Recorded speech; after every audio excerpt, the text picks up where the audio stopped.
दोस्तों, आज की वीडियो में जो है सीटेट साइंस पेपर 2 के एनसीईआरटी फैक्ट्स जो हैं वो आज डिस्कस करेंगे।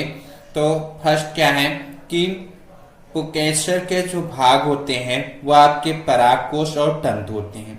यह आपका पेपर में पूछा जाता है कि पुकेसर के भाग इनमें से कौन से हैं।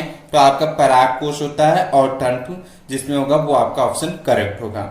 ठीक है। स्त्रीकेसर के भाग जो होते हैं वो आपका अंडाशय, वर्तिका और वर्तिकाग्र होते हैं। नेक्स्ट आपका जो पुष्प के भाग होते हैं वो आपके क्या होते हैं, परागकोश, पुंकेसर, स्त्रीकेसर, बाह्यदल और पंखुड़ियां। ठीक है। नेक्स्ट आपका आता है तने पर जो पत्तियां होती हैं, ठीक है, और पुष्प होते हैं तथा फल होता है। यह भी आपका पूछा जा सकता है कि तने पर पत्तियां, पुष्प तथा फल होता है। फिफ्थ क्या है, सामान्यतः पत्ती में पर्णवृंत और फलक होते हैं। अब यहां से आपको देखिए, हम फिगर से आपको दिखाते हैं। ठीक है। ये आपके एनसीईआरटी क्लास 6 के हैं। ठीक है। तो देखिएगा,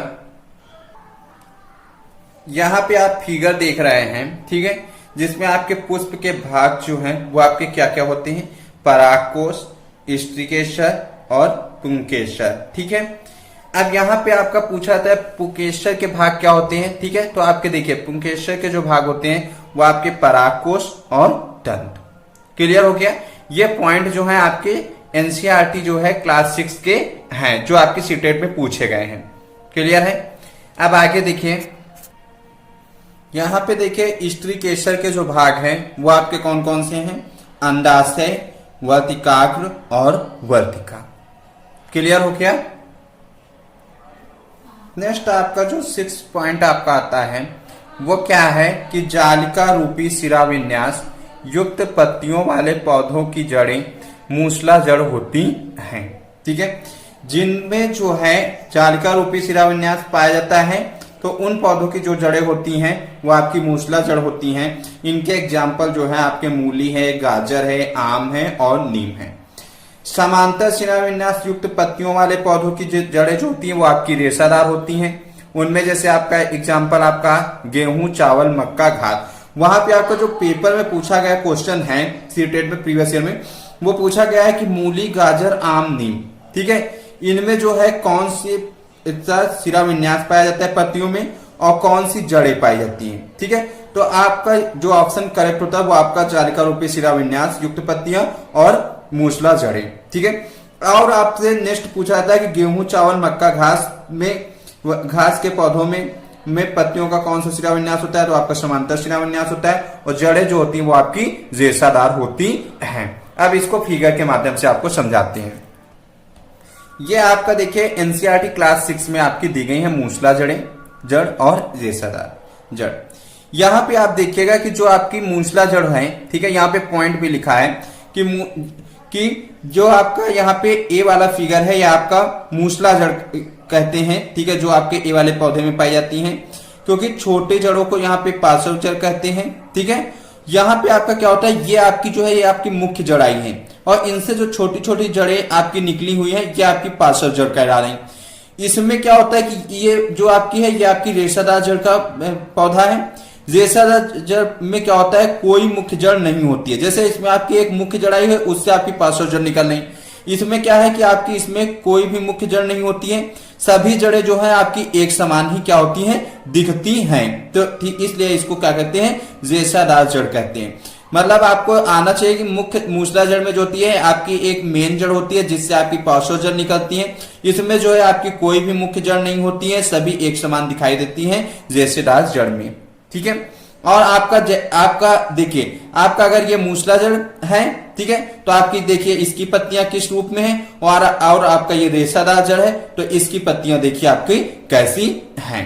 ठीक। ये वाली पत्ती है, इसमें आपके जो है जालिका रूपी है और ये आपकी बी वाली पत्ती जो है आपकी समांतर है। ठीक है।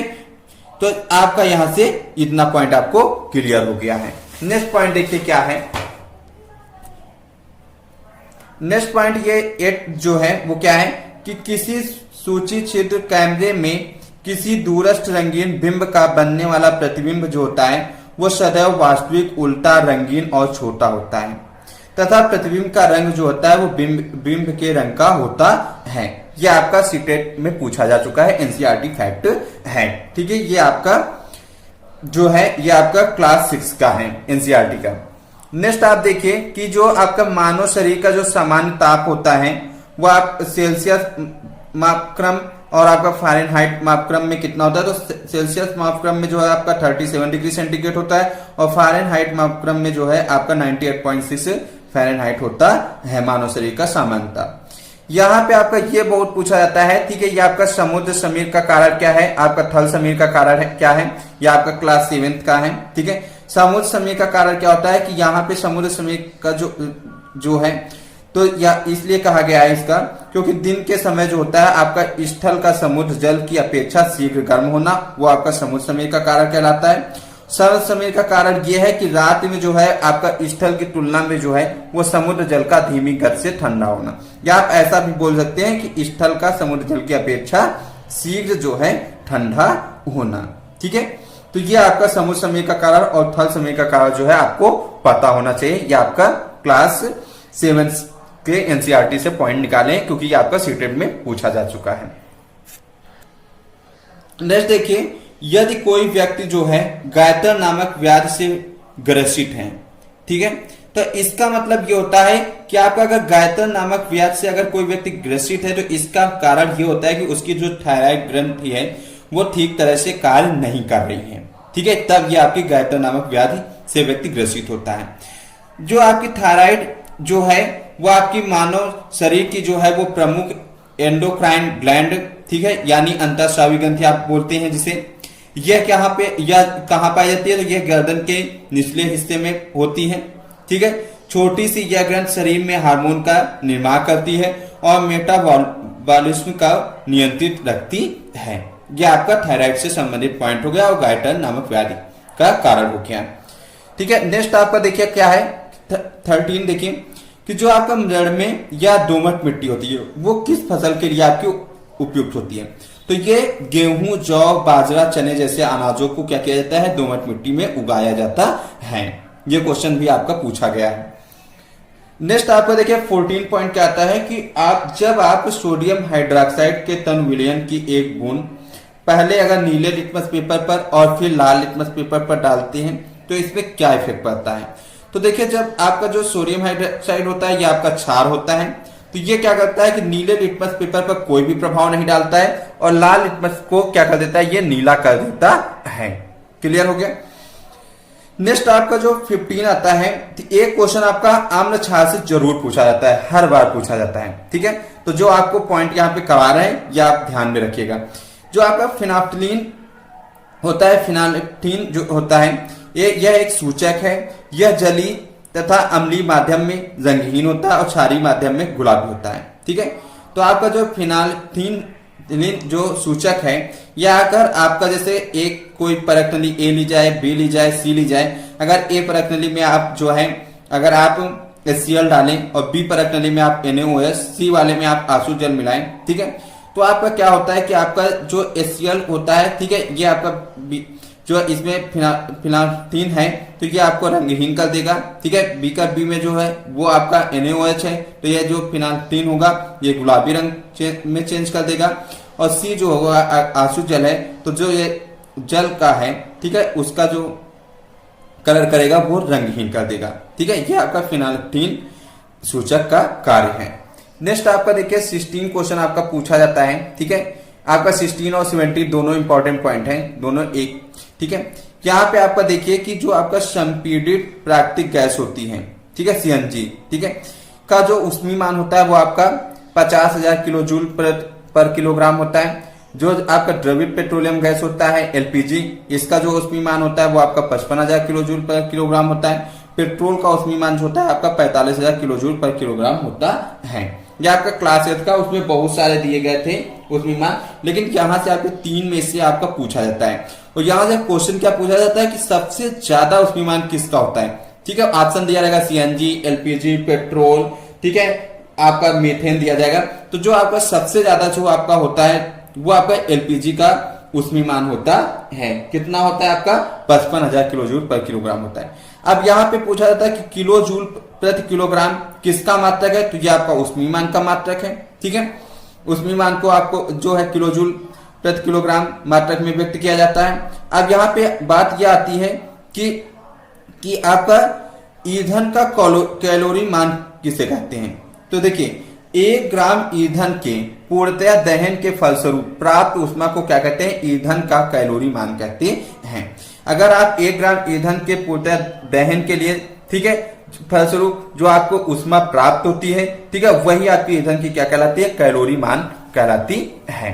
क्लियर हो गया। नेक्स्ट देखिए क्या है पॉइंट आपका 18 क्या है कि यहां से आपका क्वेश्चन पूछा गया है। क्या क्वेश्चन पूछा गया है कि जो आपका वहां पे 4 बल दिए रहते हैं, स्थिर वैद्युत बल, गुरुत्वाकर्षण बल, चुंबकीय बल और नेक्स्ट आपका घर्षण बल दिया जाता है। पूछा जाएगा कि इनमें से डिफरेंट कौन है। तो देखिए आपका जो वैद्युत बल, गुरुत्वाकर्षण बल और चुंबकीय बल होते हैं ये आपके प्रकृति में पाए जाते हैं, लेकिन जो आपका घर्षण बल होता है वो प्रकृति में नहीं पाया जाता है। यह 2 वस्तुओं के बीच गति का विरोध करने वाला क्या होता है, बल होता है। ठीक है, इसलिए आपका घर्षण बल जो है वो आपका जो है वैद्युत बल, गुरुत्वाकर्षण बल और चुंबकीय बल से क्या है, डिफरेंट है, क्योंकि ये प्रकृति में नहीं पाया जाता है और ये तीनों आपके प्रकृति में पाए जाते हैं। नेक्स्ट आपका देखिए कि क्वेश्चन पूछा जाता है कि वायु में नाइट्रोजन, ऑक्सीजन, ठीक है, और आपका जो है अन्य गैसों का जो परसेंटेज होता है वो कितना होता है। तो वायु में जो होता है आपका 78.08% जो है नाइट्रोजन होती है, 20.95% जो होती है आपकी ऑक्सीजन होती है और शेष जो 1% होती है वो आपकी अन्य गैसें जैसे CO2 है, मेथेन है, ठीक है, AR है, O3 है, जल वाष्प है, ये आपकी होती है। ठीक है, आपका देखिए 20 क्या है आपका पॉइंट। देखिए कॉपर की प्लेट को नम वायु में रखने पर यह वायुमंडलीय CO2 नमी तथा O2 के साथ क्या करती है, क्रिया करके हरे रंग के क्षारीय कॉपर कार्बोनेट और कॉपर हाइड्रोक्साइड के मिश्रण में परावर्तित हो जाता है। देखिए आपको जो अगर आप कॉपर की प्लेट को अगर आप वायु में रखेंगे तो क्या करेगा, ये CO2, ठीक है, प्लस वाटर और प्लस आपका ऑक्सीजन से रिएक्शंस करके जो होता है, ठीक है, वो आपका क्षारीय जो है कॉपर कार्बोनेट, ठीक है, और कॉपर हाइड्रोक्साइड के मिश्रण में क्या होता है, ये परिवर्तित हो जाती है। ठीक है, अब यहाँ क्या होता है कि इस पर जो होता है आपका हरा पदार्थ जो होता है जम जाता है। ये हरा पदार्थ जो होता है आपका क्या होता है, यही पूछता है, तो आपका वो कॉपर कार्बोनेट और कॉपर हाइड्रोक्साइड का होता है। नेक्स्ट आपका सूचक से आता है, ठीक है, क्लास 7 का है ये पॉइंट। ठीक है, यहां से पूछा गया है कि आपका जो हल्दी के पेस्ट को हाइड्रोक्लोरिक अम्ल के साथ मिलाने पर जो हल्दी का रंग पीला वह सोडियम हाइड्रोक्साइड में मिलाने पर लाल हो जाता है। देखिए आपका जो हल्दी का पेस्ट होता है, ठीक है, ये आपका अम्ल के साथ अगर किया करता है तो ये उसके रंग में परिवर्तन नहीं करता है, ठीक है, मतलब पीला ही रहेगा। लेकिन अगर ये क्षार के साथ अगर मिलाया जाता है तो उसके रंग को या तो लाल में चेंज कर देता है या फिर आप भूरा में चेंज कर देता है। ठीक है, आपका क्लास 7 का पॉइंट है। नेक्स्ट आपका 22 आता है कि जो आयोडीन घोल के साथ परीक्षण करने पर जो उबले और पीसे आलू तथा रोटी का एक टुकड़ा जो होता है वो नीला काला रंग प्रदान करेंगे। अगर आप आयोडीन के घोल के साथ अगर परीक्षा कर रहे हैं उबले और पीसे आलू का और रोटी मीन्स ब्रेड का एक टुकड़ा, तो आपका जो रंग होगा वो कैसा प्रदान करेगा ये आयोडीन, तो वो आपका नीला और काला रंग प्रदान करेंगे। ठीक है, परजीवी क्या होते हैं, परजीवी जो होते हैं आपके वो होते हैं कि जो आपका दूसरे पे डिपेंड होते हैं। ठीक है, जो दूसरे के पोषक तत्वों को खाते हैं। ठीक है, अब परजीवी के एग्जाम्पल क्या है, आपका खटमल है, अमरबेल है, जू है, जोक है, ये किसी दूसरे जीव पे डिपेंड होते हैं, उसके द्वारा जो भोजन बनाया जाता है उसको ग्रहण करते हैं, इसलिए इनको परजीवी बोलते हैं। नेक्स्ट आपका जो आपका आता है अमीबा। ठीक है, यहां से आपका अमीबा से जो आपका इंपॉर्टेंट फैक्ट क्या निकल के आता है कि देखिए अमीबा जो होता है आपका एक कोष की जीव है। ठीक है, यह गति देने एवं भोजन पकड़ने में पादाफ या सूडोपोडिया को उपयोग में लाते हैं। यह इतना ही आपका यहीं से क्वेश्चन बनता है, इसके बाहर से क्वेश्चन नहीं बनता अमीबा से। देखिए अमीबा क्या है सबसे पहले पूछा जाएगा, तो आपका एक कोष की जीव है। अमीबा को गति देने एवं भोजन पकड़ने में किसका उपयोग करता है अमीबा, तो पादाफ या सूडोपोडिया को उपयोग में लाता है। अमीबा में भोजन का अंतर्ग्रहण, ठीक है, किसकी सहायता से होता है, पादाफ की सहायता से होता है।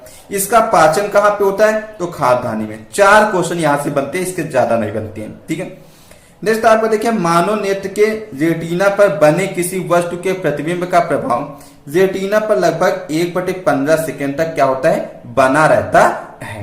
क्लियर हो गया। तो ये आज का इंपॉर्टेंट 25 इंपॉर्टेंट फैक्ट से एनसीईआरटी के जहां से क्वेश्चन आपके पूछे गए। कोई भी ऐसा पॉइंट नहीं है जहां से आपका जो है क्वेश्चन सीटेट में पूछा ना गया हो। ठीक है, तो अगर आपको मेरे द्वारा पढ़ाई हुई वीडियो अच्छी लगी है तो नीचे जाके लाइक कीजिए, दोस्तों के साथ शेयर कीजिए। ठीक है, और कमेंट में भी जरूर बताइएगा कि और आपको साइंस में किस टाइप की वीडियो चाहिए। तो thanks for watching, love you all, जय हिंद, जय भारत।